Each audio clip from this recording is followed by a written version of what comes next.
श्री गणेशाय नमः. श्री स्वामी समर्थ. सुप्रभातम. नमस्कार. सिया ऑफिशियलवर आपले सुस्वागतम. योगेशं सच्चिदानंदं वासुदेवं रजप्रियं धर्मसंस्थापकं वीरं कृष्णं वंदे जगद्गुरुं. आज आपण महाभारतातल्या पहिल्या खंडातल्या आदिपर्वातले शांतनोपाख्यान पुढे वाचायला सुरुवात करूया. वैशंपायन पुढे सांगू लागले. भीष्म म्हणाला, माते, भरतवंश चालू राहावा आणि त्याची भरभराट व्हावी यासाठी मी तुला एक उपाय सांगतो, तो तू नीट ऐक. विचित्रवीर्याच्या भार्यांपासून जो संतती निर्माण करील अशा एखाद्या गुणसंपन्न ब्राह्मणाला बोलावून घे आणि त्याला द्रव्य दे. वैशंपायन म्हणाले. भीष्माचे बोलणे संपल्यावर सत्यवती किंचित स्मित करून व लज्जित होऊन अडखळत भीष्माला म्हणाली, भीष्मा, तू जे बोललास ते सत्य आहे. तुझ्यावर माझा विश्वास असल्यामुळे आपल्या वंशाचा विस्तार व्हावा म्हणून मी हे तुला पुन्हा सांगत आहे. मी जे सांगत आहे ते आपद्धर्म म्हणून तुला केलेच पाहिजे. आपण आपल्या कुळातील धर्माचा तूच रक्षक आहेस, तूच सत्य आहेस आणि तूच आपल्या वंशाचा खरा आधार आहेस. म्हणून मी जे सांगते ते ऐकून घे, नंतर त्याप्रमाणे वाग. माझा पिता धर्मशील होता आणि गंगा नदीतून तो धर्मार्थ नौका चालवीत असे. मी ऐन तारुण्यात असताना यमुना नदी ओलांडून पलीकडे जाण्याच्या इराद्याने श्रेष्ठ धर्मवेत्ते पराशर महर्षी माझ्या नावेपाशी आले.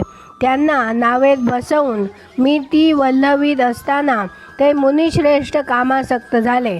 ते माझ्याजवळ आले व माझी आर्जवे करीत गोड बोलू लागले. त्यावर मी माझ्या जन्माची हकीकत त्यांना सांगितली. माझे कुळ कोणते तेही सांगितले. मी धीवर कन्या आहे असे मी त्यांना स्पष्टपणे सांगितले. मला माझ्या पित्याची भीती वाटली, पण त्या महर्षींनी मला दुर्लभ वरांची लालूच दाखवली आणि त्यांच्या म्हणण्याला होकार दिला नाही तर ते मला शाप देतील अशी मला भीती वाटली आणि म्हणून त्यांच्या इच्छेविरुद्ध वागणे मला शक्य झाले नाही. माझे वय अगदी लहान होते आणि सर्व बाजूंना अंधकार निर्माण करून नावेतल्या नावेत त्यांनी मला अधीन करून घेतले.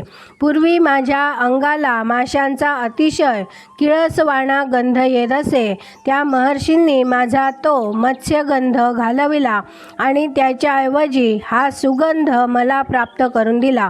नंतर ते महर्षी मला म्हणाले, माझा गर्भ यमुना नदीत असलेल्या द्वीपामध्ये तू ठेवून दे. यापुढेही तू कुवारच राहशील. मी कुवार असतानाच पराशर महर्षीपासून मला जो पुत्र झाला तोच महायोगी महर्षी द्वैपायन होय. या माझ्या महर्षी पुत्राने आपल्या तपश्चर्येच्या बळावर चारही वेदांचे विभाग केले म्हणून जगामध्ये तो व्यास या नावाने विख्यात झाला आणि तो कृष्णवर्णाचा असल्यामुळे त्याचे कृष्ण हे नाव पडले.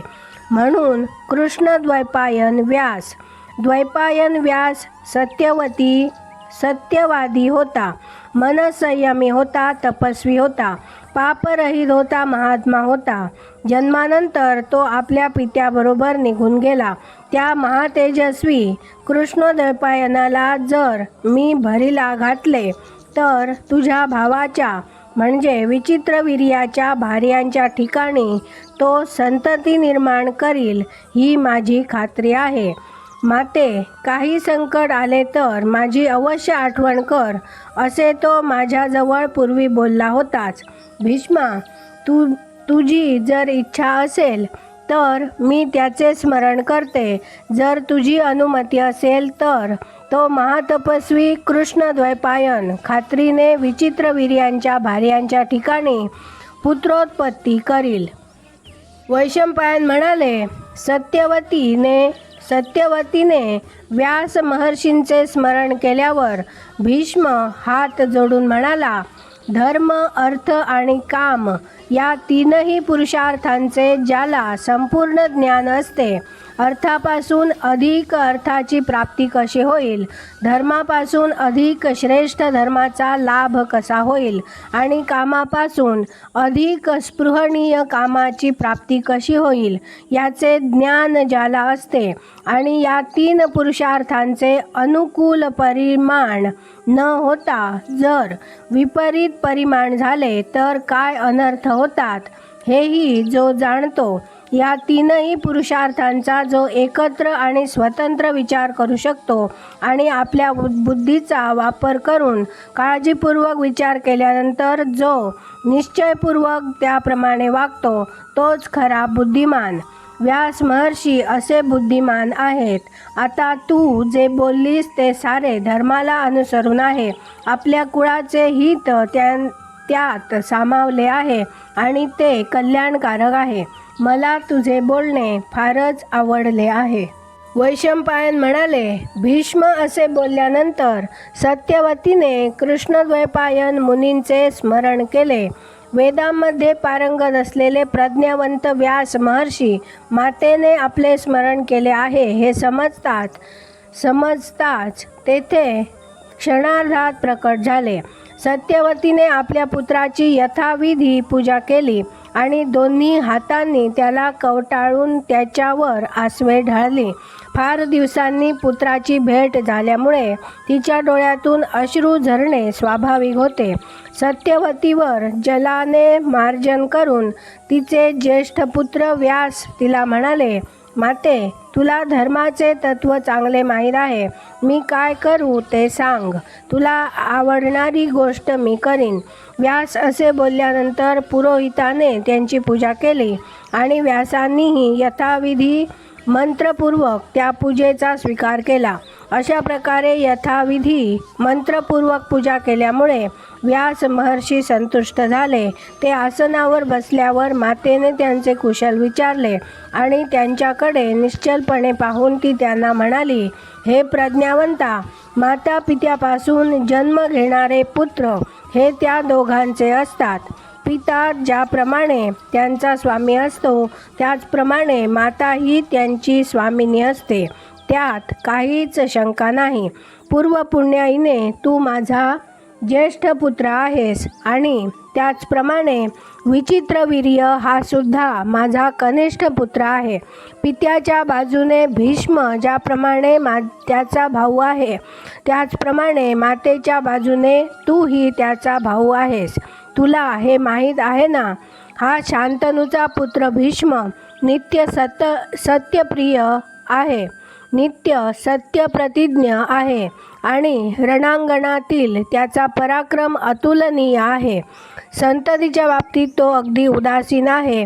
तसेच राज्यकारभाराकडेही त्याचे कसलेही लक्ष नाही.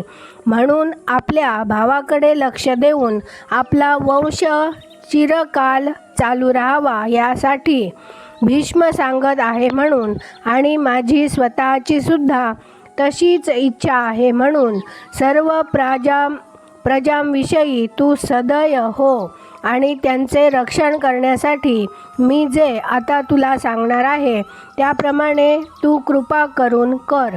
तुझ्या धाकट्या भावाच्या म्हणजे विचित्रवीर्याच्या दोघीही भार्या देवकन्याप्रमाणे सर्वांग सुंदर आहेत, तरुण आहेत आणि पुत्राविषयी त्या आसुसलेल्या आहेत. वत्सा, तू समर्थ आहेस. आपल्या थोर कुळाला शोभणारी संतती निर्माण करण्यासाठी तू विचित्रवीर्याच्या 2 भार्यांच्या ठिकाणी अपत्य निर्माण कर. मातेच्या या म्हणण्यावर व्यास पुढे काय म्हणाले ते आपण उद्या वाचूया. आज आपण इथे थांबूया. माझ्या सिया ऑफिशियलला सबस्क्राईब केले नसेल तर कृपया आत्ताच सबस्क्राईब करा आणि दररोज महाभारत कथा ऐकण्याचा आनंद अवश्य घ्या. बाजूच्या बेलवर क्लिक करून लाईक करायला विसरू नका, शेअर करा, कमेंट करा आणि राधे राधे लिहायला विसरू नका. धन्यवाद. जय श्री कृष्ण.